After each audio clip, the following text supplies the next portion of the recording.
జాతీయ దినపత్రికను ఈరోజు ఆవిష్కరణ చేస్తున్నాము ఈ ఇండిపెండెన్స్ డే రోజు. మరి ఈ రిపోర్టర్ అయినటువంటి జిల్లా రిపోర్టర్ అయినటువంటి పద్మావతి గారికి ధన్యవాదాలు తెలియజేస్తున్నాము. అలాగే వజ్రభారతి గురించి కొన్ని విషయాలు చెప్పాలి పత్రిక గురించి.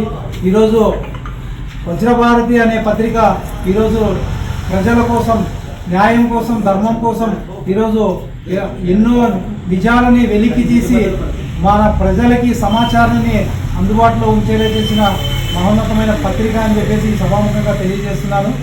ఈ ఆవిష్కరణ చేయడానికి కూడా ఈ గర్వంగా ఉంది. నేను ఈ ఆవిష్కరణ చేస్తున్నందుకు, ఈ వజ్రభారతి దినపత్రిక ఆవిష్కరణ చేస్తున్నందుకు గర్వంగా ఉంది.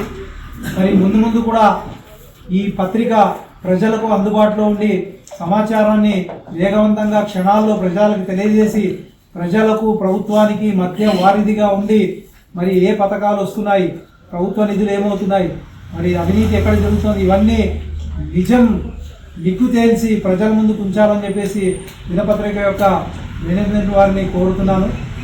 Okay, thank you.